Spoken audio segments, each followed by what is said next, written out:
Hiroshi Yamamoto reached the summit of Mount Everest at 9:47 a.m. on May 19, 2021. He was 58 years old. He had never climbed anything higher than Mount Fuji before deciding to attempt the world's highest peak. And tucked inside his down suit, pressed against his chest in a small titanium container, were the cremated remains of his wife Yuki, who had died of pancreatic cancer 14 months earlier. He made it to the top. He scattered her ashes exactly where she had asked him to. He fulfilled the promise he had made to her on her deathbed. And then the mountain took him too. Hiroshi Yamamoto never made it off Everest alive. His body remains at 8,500 meters on the south kernel, frozen in the position where his heart finally stopped beating. The titanium container that had held Yuki's ashes was found empty beside him, its lid still open, traces of gray powder frozen to the inside rim. His daughter Ayumi, who had begged him not to go, who had argued with him for months, who had told him he was being selfish and reckless and that her mother would never have wanted this, now calls that spot on the mountain their eternal resting place. She visits Nepal every year. She cannot reach the south kernel. No one will take her there, but she goes to base camp, and she looks up at the mountain that holds both of her parents, and she makes peace with what she cannot change. This is not a story about a climbing accident. This is not a story about inexperience or hubris or a mountain that kills indiscriminately. This is a story about love, about grief, about a promise that should never have been made, and certainly should never have been kept. It is also a story about what happens when we let our hearts override every rational warning, every expert opinion, every desperate plea from the people who love us most. Hiroshi Yamamoto was not a climber. He was a businessman. For 32 years he had run a successful import-export company in Osaka, dealing primarily in automotive parts. He worked 6 days a week. He had never taken a vacation longer than 5 days. He did not exercise regularly. He had high blood pressure that he managed with medication, and a minor heart arrhythmia that his doctor had been monitoring for 3 years. He was, by every medical and physical standard, one of the worst possible candidates for an Everest summit attempt. But none of that mattered to him, because Yuki had asked. And when Yuki asked him for something, Hiroshi had never in 34 years of marriage been able to say no. If you find stories like this as compelling as I do, make sure you're subscribed to this channel. We go deeper than anyone else into the human stories behind climbing tragedies. Hit that subscribe button now so you don't miss what comes next in Hiroshi's story. Because what happened on that mountain and why he made the choices he did is something you need to understand completely. The conventional narrative around Hiroshi Yamamoto's death is simple. Old man, inexperienced, shouldn't have been there, heart attack, predictable outcome. That narrative is lazy. It is incomplete. And it misses everything that actually matters about why Hiroshi died on that mountain. Because Hiroshi knew the risks. He knew them precisely. He had been told by 4 separate doctors that attempting Everest could kill him. He had been rejected by 3 expedition companies before he found one willing to take his money. He had signed waivers acknowledging that his pre-existing conditions made him a high-risk client. He had updated his will, arranged his affairs, and written letters to his daughter and his 2 grandchildren to be opened in the event of his death. He knew. He absolutely knew. And he went anyway. The question that matters is not whether Hiroshi Yamamoto was qualified to climb Everest. He was not. Everyone agrees on that. The question that matters is this. What kind of love, what kind of grief, what kind of promise drives a man to walk knowingly toward his own death? And the follow-up question, the one that Ayumi has spent 3 years asking herself, should anyone have stopped him? Could anyone have stopped him? Let me tell you about the promise. Yuki Yamamoto was diagnosed with stage 4 pancreatic cancer in February of 2019. By the time they found it, the cancer had already spread to her liver and lymph nodes. The oncologist gave her 6 months, maybe 9 if the chemotherapy worked. She lasted 14 months. She was 60 years old. In those 14 months, Yuki did something she had never done before in her marriage.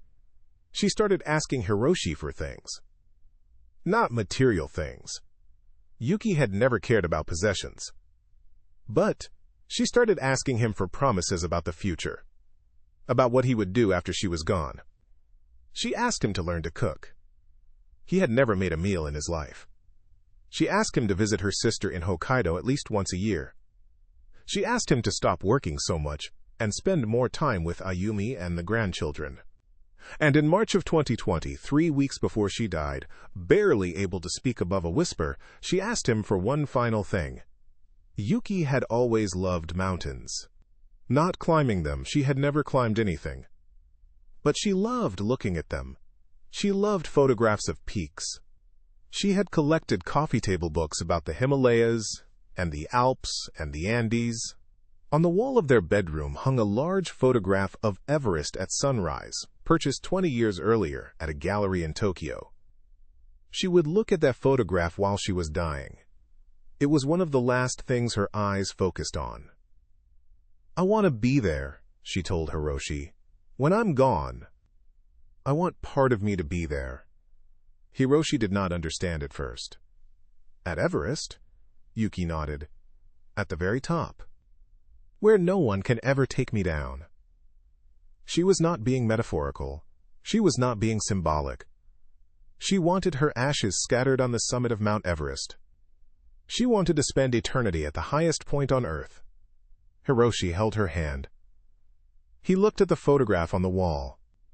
He looked back at his wife's face, already thin, already changing into something that was no longer entirely Yuki.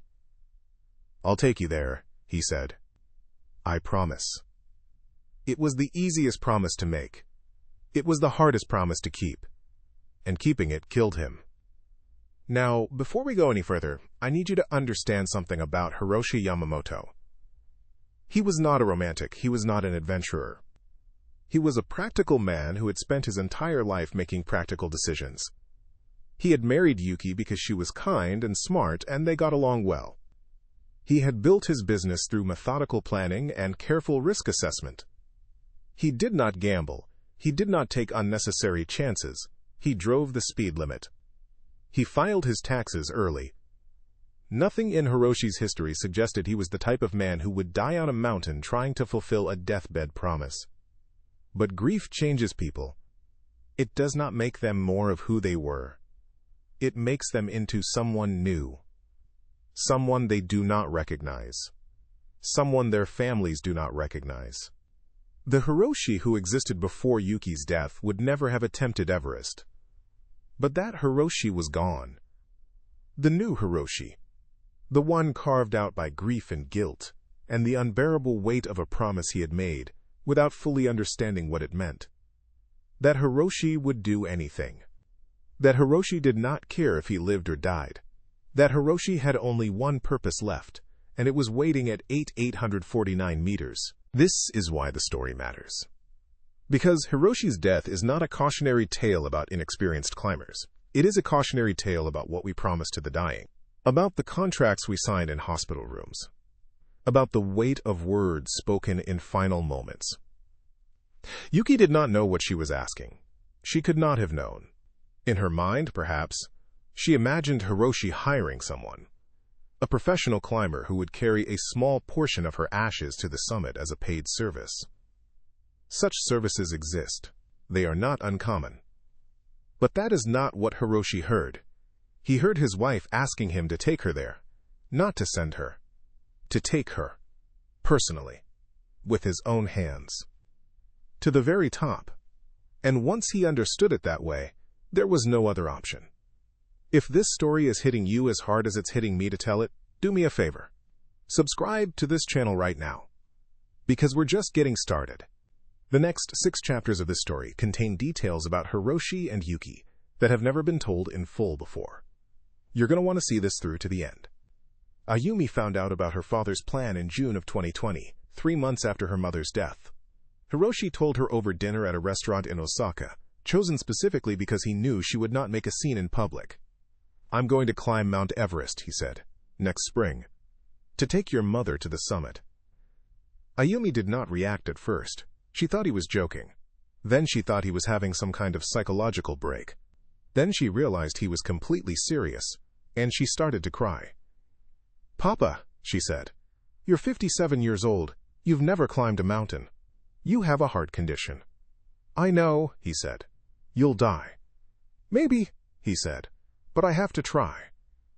Ayumi spent the next 11 months trying to talk him out of it. She enlisted doctors, friends, business colleagues. She contacted climbing experts who told him plainly that he was not capable of the physical demands. She found a service that would carry ashes to the summit for a fee. She offered to pay for it herself.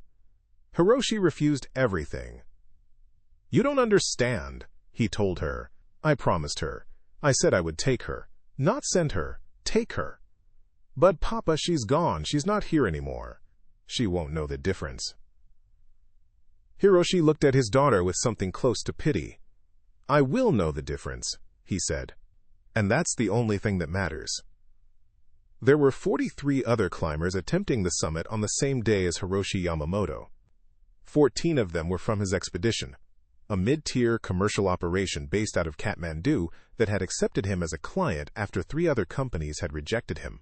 Of those 14 climbers, 11 summited. 9 came back down alive. Hiroshi was one of the 2 who did not return. The other was a 36-year-old fitness instructor from Australia named Marcus Webb, who slipped during the descent and fell 3,000 feet into the western CWM.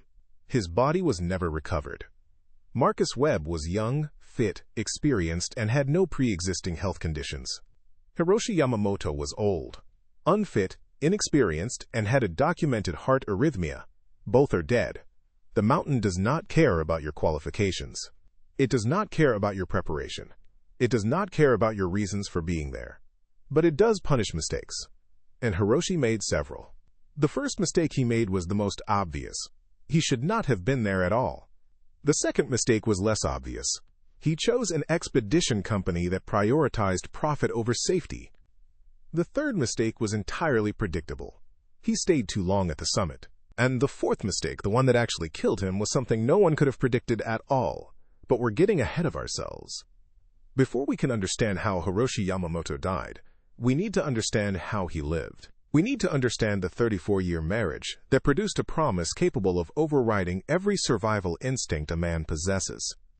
We need to go back to the beginning. We need to go back to Yuki. Chapter 2, The Love Story No One Knew. Hiroshi Yamamoto met Yuki Tanaka in the summer of 1985 at a business conference in Yokohama. He was 22 years old, fresh out of university, working his first job at a small trading company that would eventually become the foundation of his own business. She was 23, an administrative assistant at a shipping firm, attending the conference to take notes for her boss. They did not speak to each other during the conference. They did not even make eye contact. But at the end of the second day, during the closing reception, Hiroshi saw Yuki standing alone by a window, looking out at the harbor. There was something about the way she stood, about the stillness of her posture, that made him cross the room toward her. "The ships look beautiful at sunset," he said. It was the most mundane possible opening line. He would be embarrassed by it for the rest of his life. Yuki turned and looked at him. "I wasn't looking at the ships," she said. "I was looking at the clouds." She pointed. Above the harbor, a bank of cumulus clouds had turned gold and pink in the dying light. They looked, Hiroshi would later say, like mountains floating in the sky. "They remind me of the Alps," Yuki said. "I saw a photograph once. I've always wanted to see mountains like that in person." Hiroshi nodded, though he had never thought about mountains at all. "Maybe you will someday." "Maybe?" she said. Then she smiled. "But probably not. I don't think I'll ever leave Japan." She was wrong about that. Over the next 34 years, she and Hiroshi would travel to 17 countries together. He would take her to the Alps on their 10th anniversary. He would take her to the Andes on their 20th. He would take her to the Himalayas on their 25th, though they only made it as far as Lukla before altitude sickness turned them back. And on their 30th anniversary, he would buy her the photograph of Everest that would hang on their bedroom wall for the rest of her life. But none of that had happened yet on that evening in Yokohama. All that had happened was that a young man had crossed a room to talk to a young woman, and the young woman had said something about clouds looking like mountains. That was the beginning. If you're wondering why I'm spending so much time on their love story when this is supposed to be about a climbing tragedy, let me explain something. You cannot understand Hiroshi's death without understanding his marriage. You cannot understand the promise without understanding the woman who asked for it.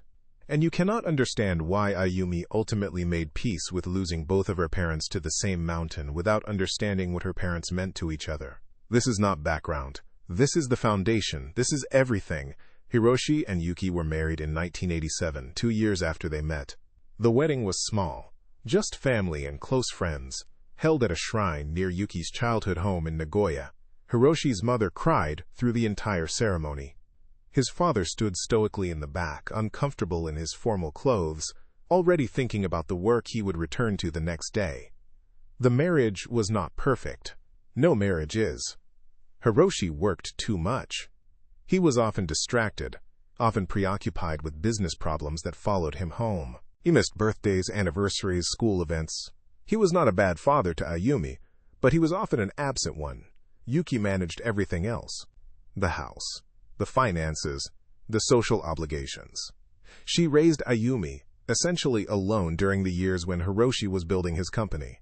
She learned to expect less and less of his time, and she adjusted her life accordingly. There were periods when they barely spoke for days at a time. There were arguments that lasted weeks, conducted in cold silences and pointed looks. There were moments when Yuki considered leaving, when she wondered if she had made a mistake, if the young man who had crossed the room to talk about clouds was someone she had imagined. But she stayed. And gradually, especially after Hiroshi sold his company in 2015 and finally had time to be present, they found their way back to each other. The last 5 years of Yuki's life were, by all accounts, the happiest of their marriage. Hiroshi was home. He was attentive. He learned to do small things he had never done before, like bringing her tea in the morning, like remembering to comment on a new dress, like sitting beside her in the evening and simply being there. They traveled together. They watched their grandchildren grow. They talked about all the years they had lost to work, and they made plans for all the years they still had ahead. Then the diagnosis came. Subscribe to this channel if you haven't already. I know I keep saying it, but what comes next is the heart of this entire story. You need to be here for it. The day Yuki told Hiroshi about the cancer, she did it in the kitchen while he was making tea. She had been to the doctor alone. She had received the results alone. She had spent 3 hours sitting in her car in a parking lot, trying to understand what she had been told. Then she came home and told her husband. Hiroshi dropped the teacup he was holding. It shattered on the floor. Neither of them moved to clean it up. "How long?" he asked. 6 months, she said. "Maybe 9. Hiroshi sank into a chair. He did not cry. He would not cry until after she was gone, when he would cry every night for a year, alone in the bedroom they had shared, looking at the photograph on the wall. "I'm sorry," Yuki said. "Why are you sorry?" "Because I wanted more time with you. We finally had more time, and now it's gone." He would not. Kure did cry then. Just briefly. Just enough for Yuki to see. "What do you want?" he asked her. "Anything. Whatever you want. Anything I can give you." Yuki thought about the question. She would think about it for months, as the chemotherapy weakened her, as the cancer spread, as her body slowly stopped being her own. She would think about what she wanted, what she really wanted, what she could ask from the man who had worked so hard to give her everything and had so often given her nothing at all. And 3 weeks before she died, she finally had an answer. "The summit," she said. "I want to be at the summit." Hiroshi thought she was speaking metaphorically at first. About death. About transcendence. About going somewhere beyond the reach of pain. Then he followed her eyes to the photograph on the wall. To Everest. To the highest point on Earth. "You want to go there?" "I want to stay there," she said. "Forever. When I'm gone. I want part of me to be there forever." Hiroshi did not hesitate. He did not ask how. He did not ask if it was possible. "I'll take you," he said. "I promise." Those 3 words. Those 8 letters. They would determine everything that happened next. Now I need to explain something about promises. Not the promises we make casually, the ones we forget, the ones we never really meant. I'm talking about the promises we make to the dying. There is something sacred about a deathbed promise. Every culture recognizes this. Every religion acknowledges it. When someone is dying, When they ask you for something in their final weeks or days or hours, that promise carries a weight that other promises do not.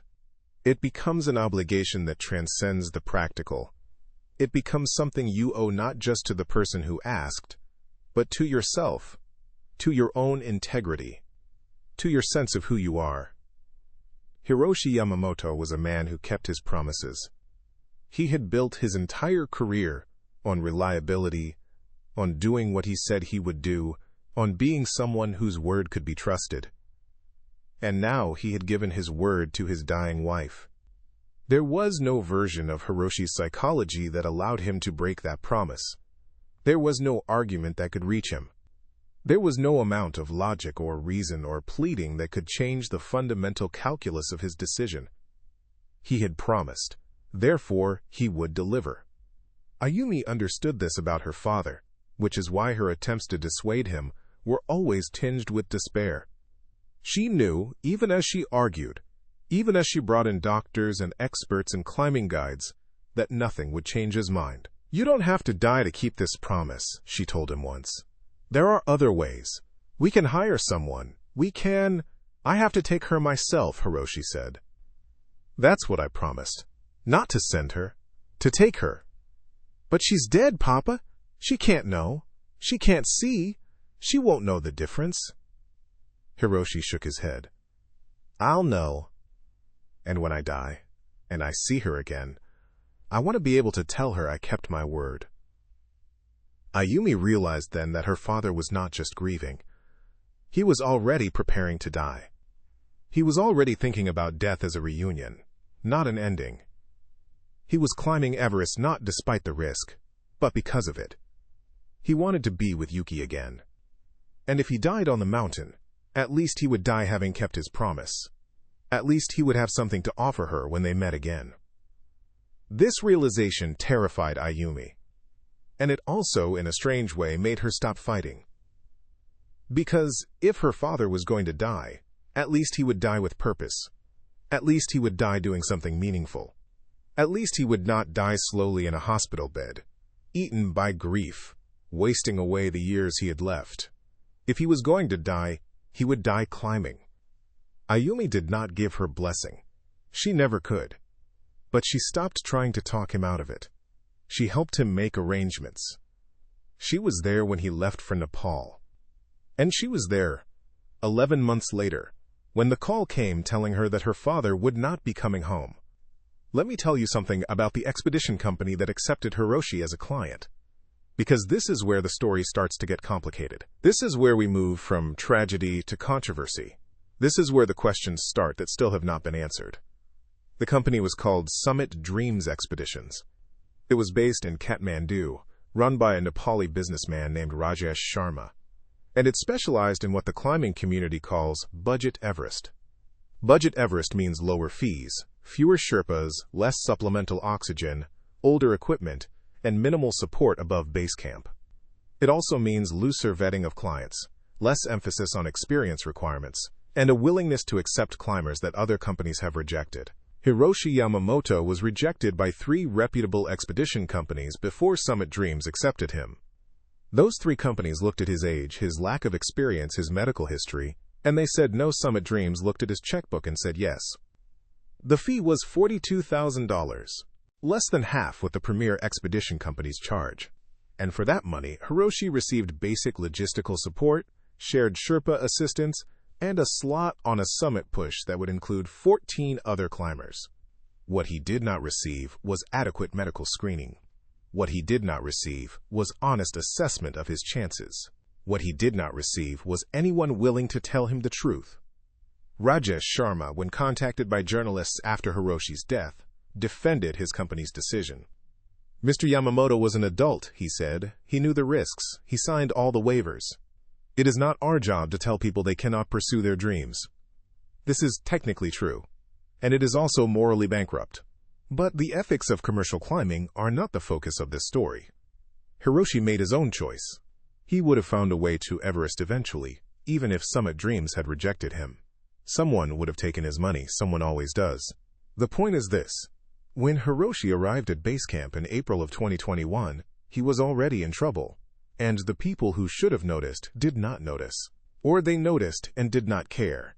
The warning signs were there. They were ignored. And 11 days later, Hiroshi Yamamoto was dead. Chapter 3. The Fatal Decision. Let me tell you exactly what a 58-year-old man with no climbing experience and a documented heart condition has to do to summit Mount Everest. He has to survive 6 weeks at altitude. He has to complete a series of acclimatization rotations between base camp and the higher camps, each one pushing his body closer to its limits.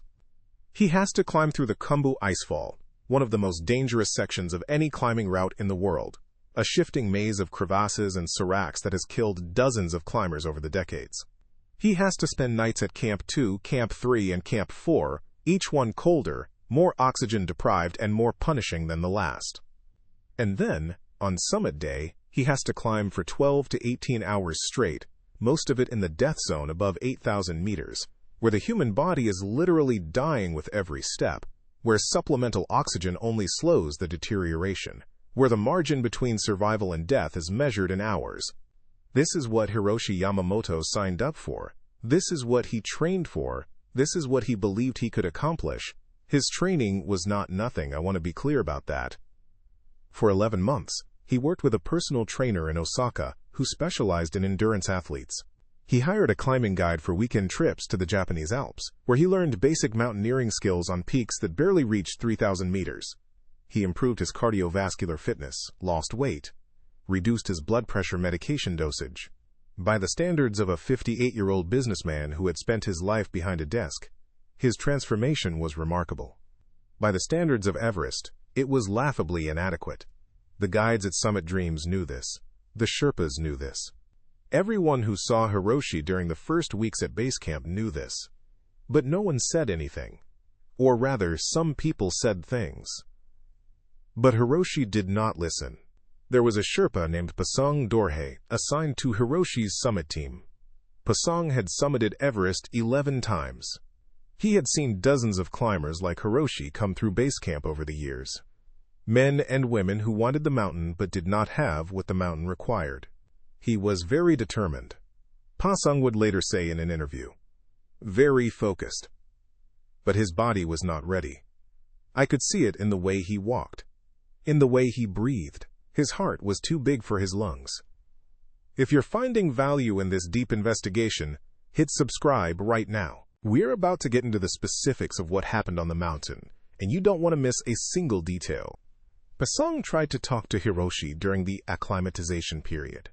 He tried to suggest that perhaps a partial climb, a journey to Camp 3, instead of the summit, would be enough to scatter the ashes. High enough to count, high enough to honor the promise. Hiroshi refused. The summit, he said. I promised her the summit. Pasang did not argue. It was not his place. Summit Dreams was paying him, and Summit Dreams wanted clients to succeed.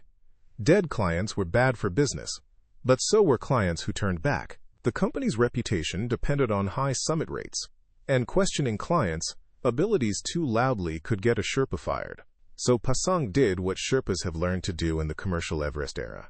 He kept his concerns to himself, and he prepared to drag Hiroshi Yamamoto up the mountain if necessary. This is the dark truth of modern Everest. The Sherpas carry clients who cannot carry themselves. They set the ropes, break the trail, fix the anchors, and then turn around to help struggling climbers reach a summit they have not earned. Hiroshi would not have made it past Camp 2 without Sherpa assistance. He would not have survived the Lot's face without someone physically guiding his feet into the fixed lines. He would not have reached Camp 4 without supplemental oxygen being administered at twice the normal rate. He was, in every meaningful sense, being carried. But he was moving. And as long as he was moving, the expedition continued.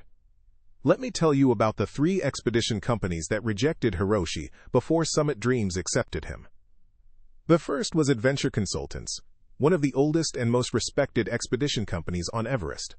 They require all clients to submit complete medical records, undergo a fitness assessment, and demonstrate high-altitude experience on peaks of at least 6,000 meters before being considered for an Everest attempt. Hiroshi had none of this. His medical records showed the heart arrhythmia. His fitness assessment was below their minimum standards. His highest previous altitude was 3,776 meters, the summit of Mount Fuji. Adventure consultants rejected him within 24 hours of his application. The second was Himalayan Experience, another premier company. They were slightly less stringent in their requirements, but they still rejected Hiroshi after reviewing his medical history. Their chief guide wrote a personal note to Hiroshi explaining that while his determination was admirable, the mountain would not care about his determination. Everest kills fit climbers with 20 years of experience, the guide wrote. I cannot, in good conscience, take your money knowing what is likely to happen. The third company was Asian Trekking, a mid-tier operation that has guided hundreds of successful summits. They were willing to consider Hiroshi, but only if he could demonstrate improved fitness and complete a preliminary expedition to a peak of at least 500 meters. Hiroshi did not have time for a preliminary expedition. The next Everest season was only months away, and he was not willing to wait another year. Yuki had been gone for 14 months already. He could not bear the thought of her ashes sitting in his bedroom for another 12. So he found Summit Dreams. And Summit Dreams found a way. The contract Hiroshi signed with Summit Dreams included 17 separate acknowledgments of risk.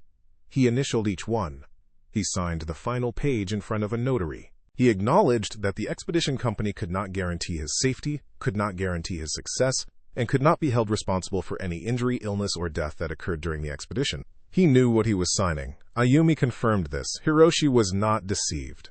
But there is a difference between knowing a risk and understanding it.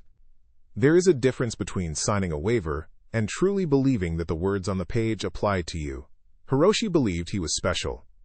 Not because he was arrogant, but because he had a reason. He had a purpose that other climbers did not. He had a promise to keep. He believed, on some level, that the mountain would recognize this. That it would make an exception. That love would be enough. The mountain does not make exceptions. April 12, 2021. Hiroshi Yamamoto arrived at Everest Base Camp. He was 58 years and 4 months old. He weighed 72 kilograms, down from 84 the year before. His resting heart rate was 68 beats per minute, higher than the average fit climber, but within acceptable ranges for his age. His blood pressure was 138/88, controlled by medication. He carried 2 items that set him apart from every other climber at base camp that season. The first was the titanium container holding Yuki's ashes. It weighed 340 grams. He wore it on a cord around his neck, tucked inside his base layer, pressed against his chest so he could feel it with every breath. The second was a letter from Yuki, written 3 weeks before her death, sealed in a plastic bag inside his chest pocket. He had not opened it. She had told him to read it at the summit. These 2 items would stay with him through every camp, every rotation, every step of the 6 weeks that followed. The container and the letter, the ashes and the words, they were his reason for being there. And they would be his reason for dying. Base camp at Everest is a small city of tents, sprawled across the Khumbu Glacier at 364 meters. Climbers from dozens of expeditions share space with Sherpas, cooks, doctors, and support staff. The atmosphere is simultaneously competitive and communal. Everyone is there for the same reason, but not everyone has the same chance of succeeding. Hiroshi stood out immediately. His age was unusual, though not unprecedented. Climbers in their 50s and 60s have summited Everest. What stood out was the way he moved. The hesitation in his steps, the way he paused frequently to catch his breath even at base camp, where the altitude should have been manageable for someone with proper acclimatization. Other climbers noticed. Some mentioned it to the Summit Dreams staff. Nothing was done. The first acclimatization rotation began on April 18th. The objective was Camp 1, at 6,065 meters, through the Khumbu Icefall. It should have taken a fit climber 4 to 5 hours. It took Hiroshi 9. He arrived at Camp 1 as the sun was setting, too exhausted to eat, too depleted to do anything but collapse into his sleeping bag. Pasung Dorje, who had stayed with him the entire way, reported that Hiroshi's oxygen saturation had dropped to 71% at one point during the climb, dangerously low. A normal climber would have been sent back to base camp for additional acclimatization. A normal expedition company would have looked at those numbers and questioned whether their client could continue. Summit Dreams looked at those numbers and noted that Hiroshi had reached Camp 1. The rotation was logged as successful. Before we continue, I need to ask you something. Are you subscribed to this channel? Because if you're not, you're going to miss the continuation of this story. And trust me, you want to see what happens next. We're getting into the heart of the tragedy now. Subscribe, hit the bell, and let's keep going. The second acclimatization rotation to Camp 2 at 6,400 meters was even worse. Hiroshi could barely walk by the time he reached the camp. His lips were blue. His fingers were white, despite his gloves. He had stopped sweating, a sign of severe dehydration and exhaustion. Pasang had to physically support him for the last 2 hours of the climb. At Camp 2, the expedition doctor performed a cursory examination. He noted the symptoms but did not recommend evacuation. The reason given was that Hiroshi's heart rate, though elevated, was stable. The subtext was clear. Summit Dreams did not want to lose a paying client. Hiroshi spent 2 nights at Camp 2, recovering enough strength to descend. The descent took 5 hours. He slept for 16 hours straight when he returned to base camp. By any objective measure, the second rotation should have ended Hiroshi's expedition. He was not acclimatizing properly. His body was not adapting. Every indicator suggested that continuing higher would be dangerous and potentially fatal. But Hiroshi had not come this far to turn back, and Summit Dreams had not taken his money to send him home. The third rotation to Camp 3 at 7,200 meters did not happen. The expedition leaders decided that Hiroshi would rest at base camp for an extended period, building strength, before attempting the summit push directly. This was unusual. Standard acclimatization protocols require climbers to reach increasingly higher altitudes before the final summit attempt. Skipping Camp 3 meant that Hiroshi would face the Lhotse face, one of the steepest and most demanding sections of the route, for the first time on summit day. It was a gamble. It was also the only way to keep Hiroshi in the expedition. Another failed rotation would have made his inadequacy impossible to ignore. So they gambled.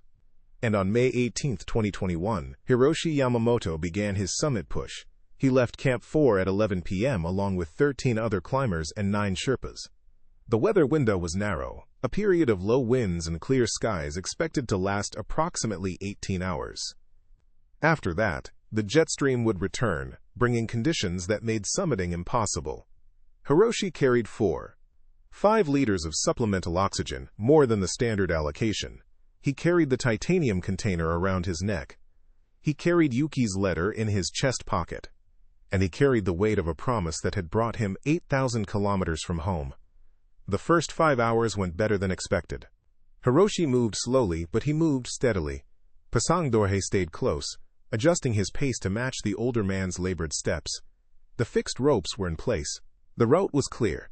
At 4 a.m., they reached the balcony, a small flat area at approximately 8,400 meters. This is where many climbers take their first rest on summit day, changing oxygen cylinders, eating whatever food they can force down, preparing for the final push. Hiroshi sat on a rock and looked up at the sky. The stars were beginning to fade as dawn approached. Somewhere above him, hidden by the curve of the ridge, was the summit where Yuki was waiting.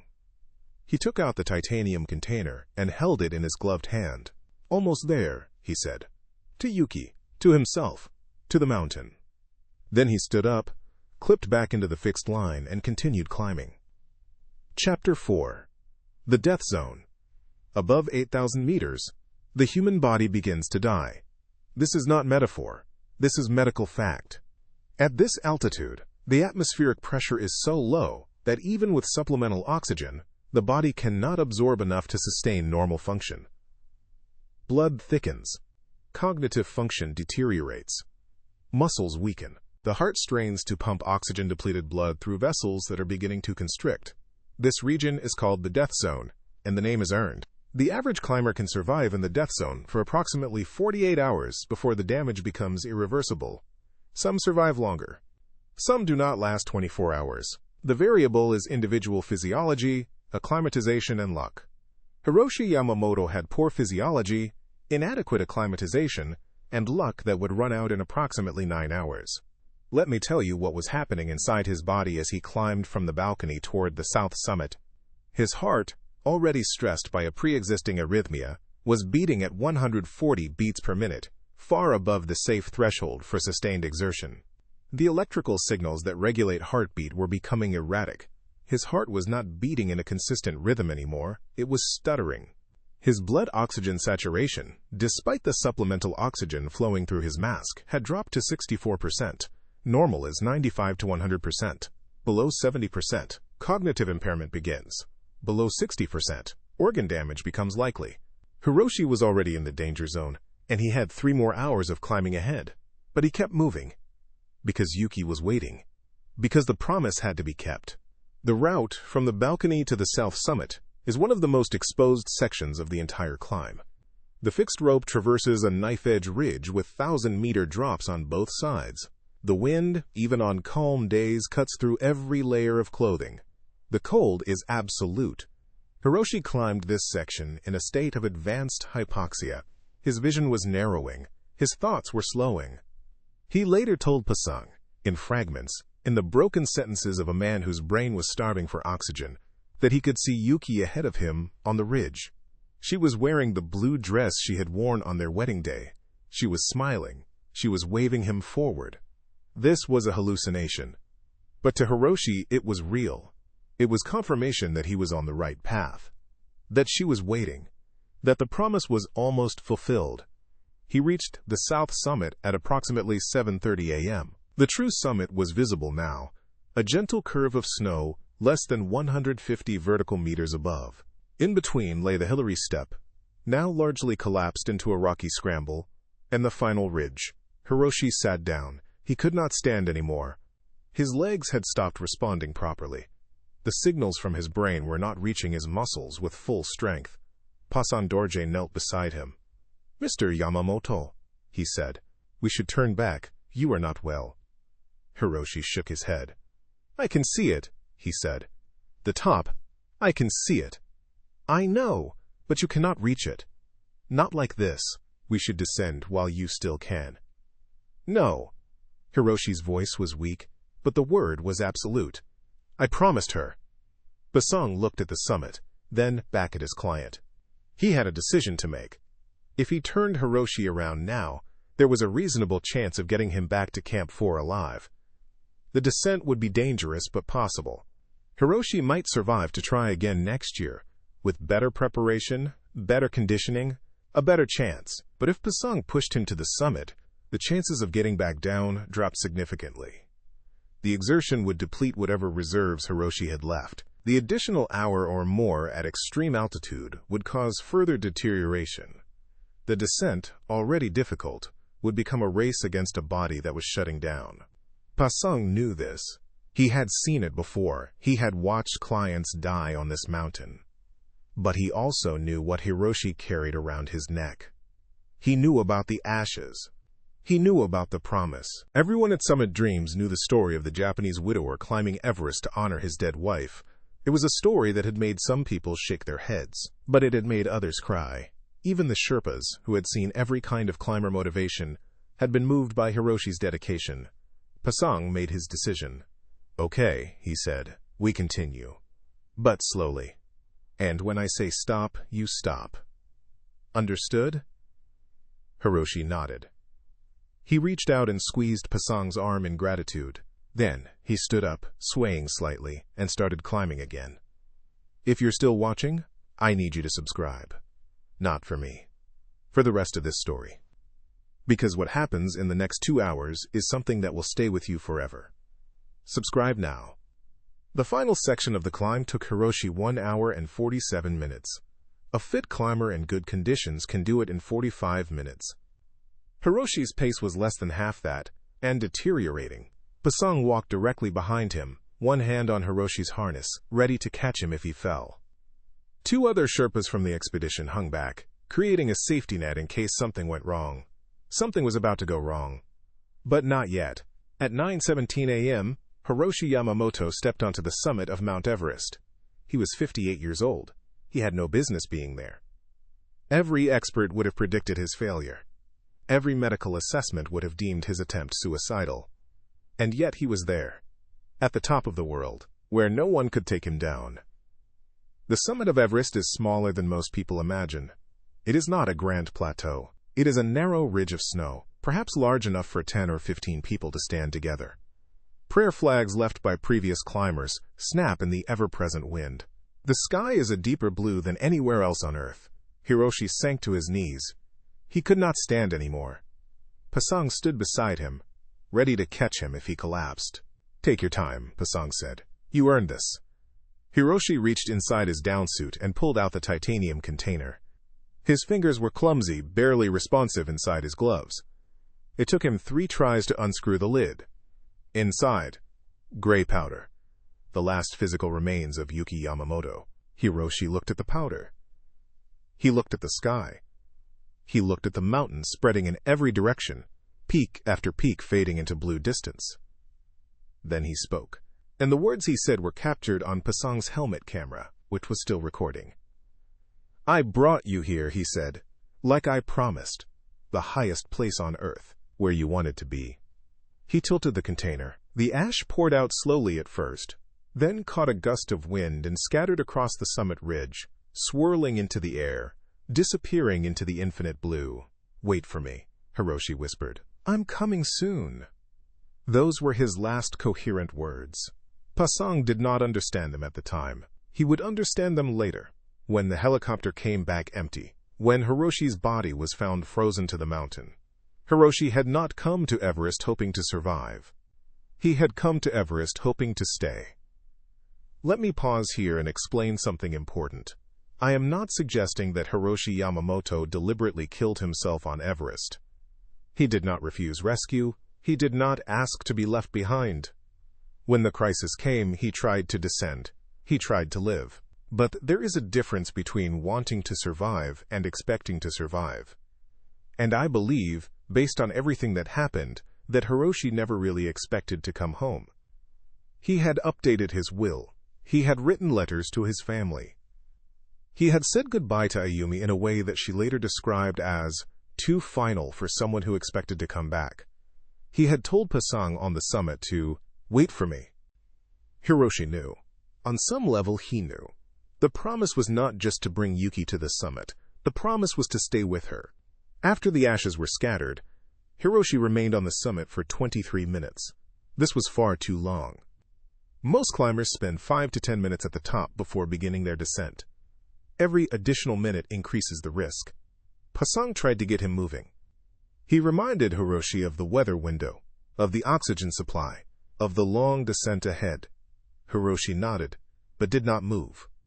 He was looking at the horizon, at the curve of the earth visible from the highest point, at the place where his wife's ashes had disappeared into the sky.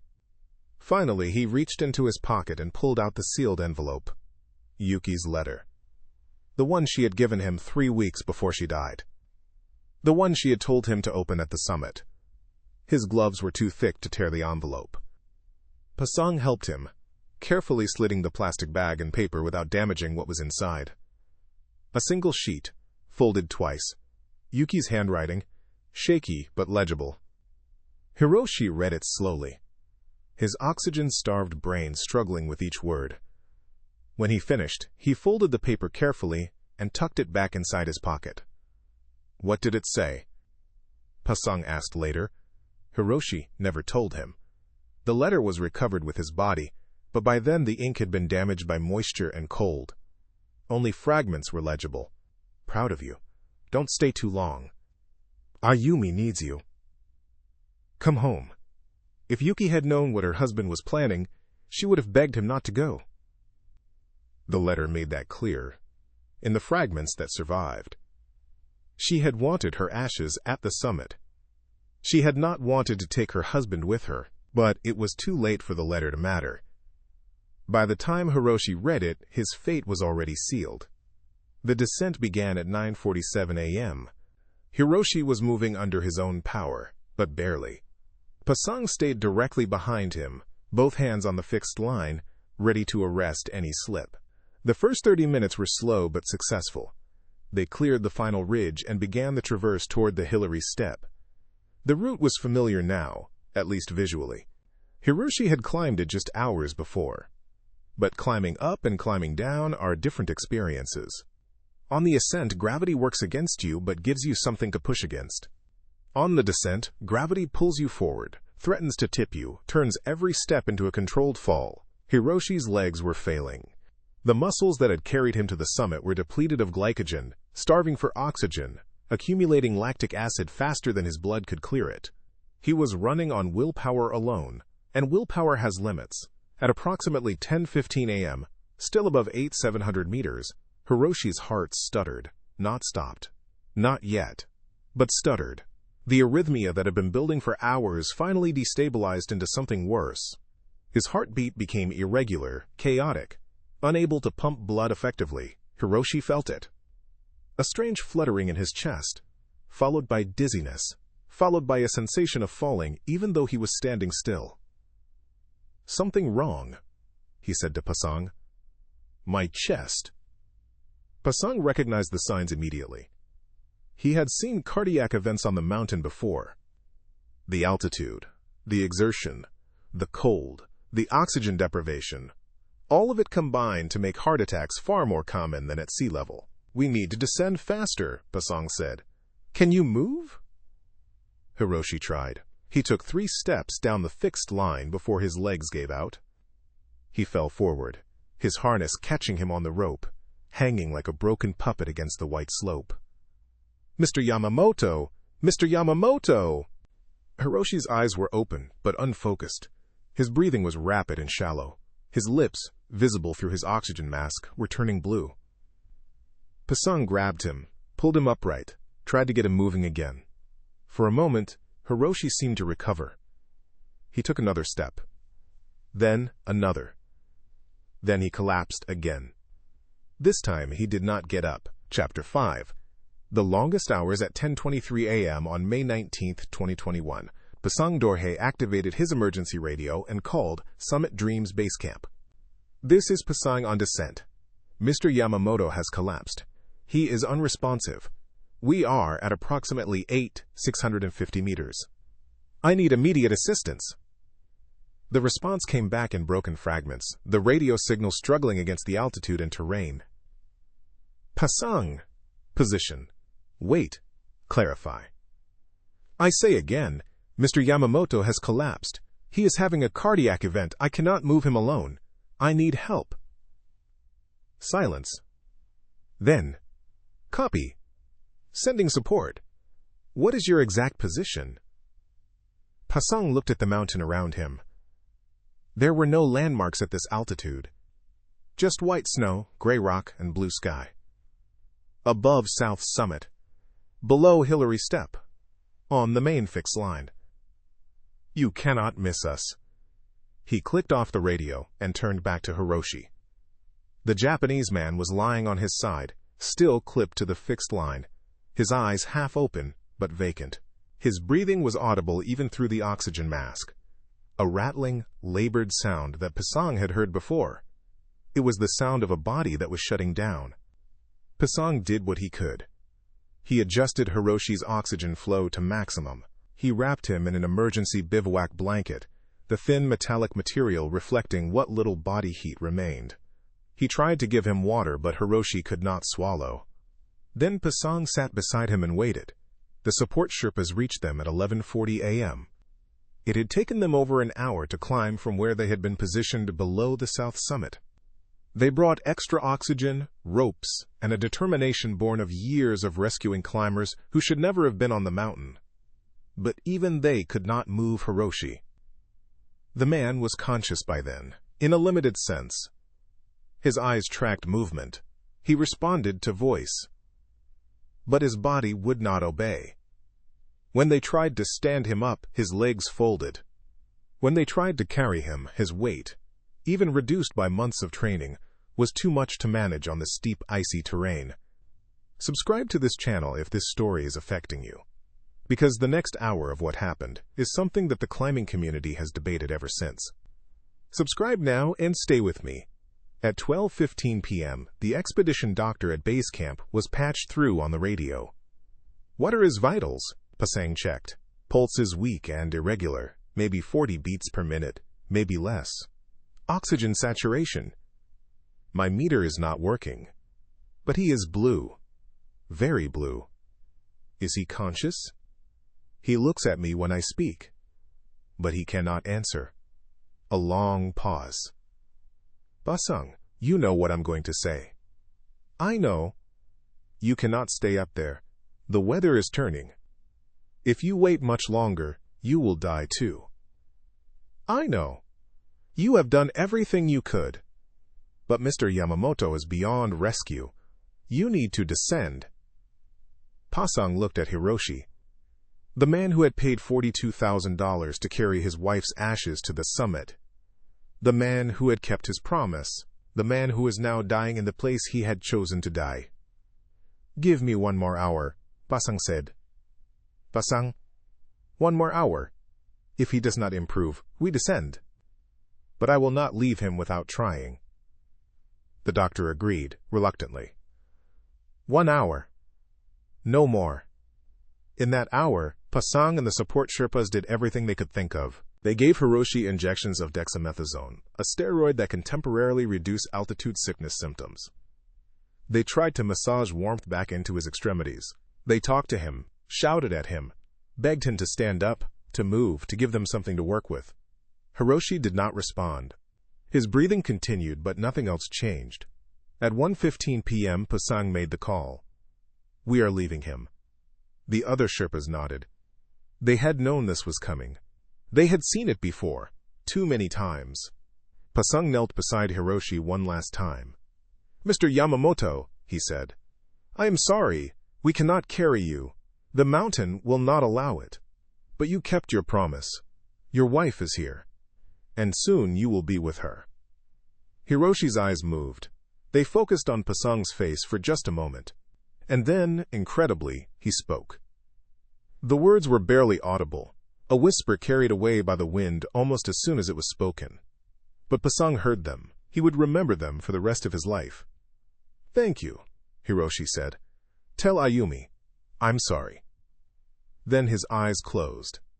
Pasang stayed for another moment, watching the older man's chest rise and fall beneath the bivouac blanket. Still breathing, still alive, technically, but gone, in every way that mattered. The Sherpas unclipped from Hiroshi's position and began their descent. They moved quickly now, aware that the weather was beginning to turn, aware that the death zone was claiming another victim. They did not look back. At 1:47 p.m., approximately 30 minutes after the Sherpas left, another group of climbers ascending toward the summit encountered Hiroshi's body on the fixed line. He was still breathing at that point. But he was completely unresponsive. His skin was gray. His eyes were frozen, half open, staring at nothing. The climbers, a mixed team from South Korea and the United Kingdom, stopped briefly. One of them, a British doctor named Sarah Chen, performed a rapid assessment. Cardiac arrest imminent or already occurring, she recorded in her expedition notes later. Pupils fixed and dilated. No response to painful stimuli. Survival impossible. Decision made to continue ascent. They photographed his position for later recovery purposes. They noted his location on GPS. And then they continued toward the summit, stepping carefully around the dying man who lay across their path. This is the reality of Everest above 8,000 meters. You cannot help everyone. You often cannot help anyone. The altitude robs you of the strength to carry even yourself, let alone another human being. And the mountain does not pause for grief or guilt. The Korean-British team summited at 3:15 p.m. They spent 11 minutes at the top, taking photographs, celebrating their achievement. Then they descended past Hiroshi's body again. He was no longer breathing. Let me tell you exactly how Hiroshi Yamamoto died. Because the medical details matter. His heart, which had been struggling with arrhythmia for hours, finally gave out sometime between 2 o'clock and 2:30 p.m. The exact moment cannot be determined, but the cause is clear. At extreme altitude, with severe oxygen deprivation, the heart's electrical system becomes increasingly unstable. The irregular rhythm that Hiroshi had lived with for years, controlled by medication at sea level, became uncontrollable in the death zone. His heart went into ventricular fibrillation, a chaotic, ineffective trembling that could not pump blood. Without defibrillation, which was not available at 8,500 meters, the rhythm could not be restored. Within minutes of the fibrillation, his heart stopped entirely. He lost consciousness almost immediately. His brain, already starved for oxygen, had no reserves. Death followed within 5 to 10 minutes. It would have been painless, In a sense, Hiroshi was likely unaware of the final moments. His last conscious experience would have been speaking to Pasang, saying thank you, asking him to apologize to Ayumi. Then nothing. The titanium container that had held Yuki's ashes was found beside his body. The lid was still off. Some residue of ash remained inside, frozen to the metal. Yuki's letter was in his chest pocket, protected by plastic, partially legible despite the moisture damage. His wedding ring was on his finger. He had refused to remove it for the climb, despite the risk of frostbite to metal-covered skin. Hiroshi Yamamoto died exactly where he wanted to die, beside his wife, at the top of the world. But he did not die alone in the sense that mattered most. His body would remain on Everest, but his final message would make it home. At 4:30 p.m., Pasang Dorje reached Camp 4. He was exhausted, frostbitten, and carrying a weight far heavier than anything physical. He found the satellite phone and called Summit Dreams Base Camp. "Mr. Yamamoto is dead," he reported. "We left him at approximately 8,500 meters. His body is visible from the main route. It cannot be recovered." The confirmation was passed to the expedition coordinators, who began the process of notifying the next of kin. At 7:15 p.m. Nepal time, 10:45 p.m. in Japan, Ayumi Yamamoto received a phone call from the Japanese embassy in Kathmandu. She had been waiting. She had known, on some level, since the moment her father left for Nepal. She had told herself she was prepared. She was not prepared. "Miss Yamamoto, I am very sorry to inform you." She did not hear the rest. She dropped the phone. She sank to her knees in the hallway of her home in Osaka. And she screamed.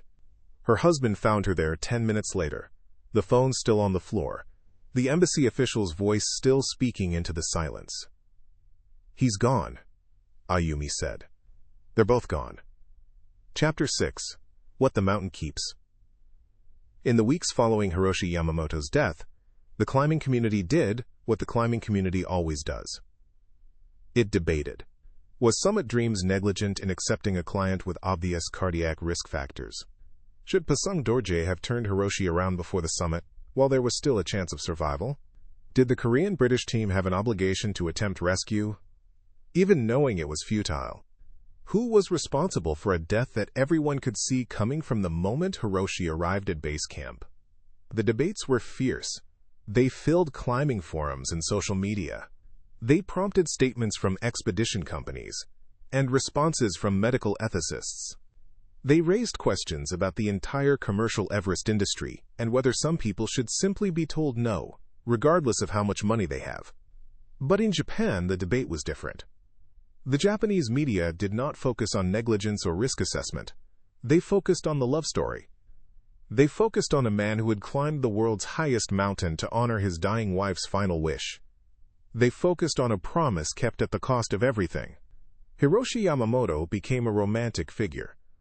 Not a cautionary tale, but a symbol of devotion. Television programs featured his story. Newspapers published long profiles of his life and marriage. Yuki's photograph appeared alongside his, two faces linked forever by their shared grave on Everest. I need you to subscribe to this channel if you haven't already, because the public reaction to Hiroshi's death, and Ayumi's response to that reaction, is something you need to understand. Subscribe now. Ayumi watched the media coverage with growing discomfort. Her father was not a romantic hero. He was a man who had chosen his grief over his family. He was a man who had broken her heart, not by dying, but by deciding to die. He was a man who had left her orphaned at 41, left her children without a grandfather, left a void that no amount of romantic framing could fill. "They don't understand," she told a journalist who interviewed her 3 months after the death.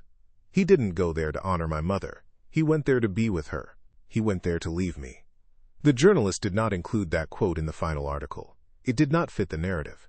But Ayumi kept saying it, in private, to friends, to the therapist she started seeing 6 months after her father's death. "He left me. He chose her over me. Even in death, he chose her." The anger was real. It was justified. It was also, eventually, something Ayumi had to move past in order to survive. Because anger is exhausting. And grief is exhausting. And being angry at two dead parents while trying to raise two children.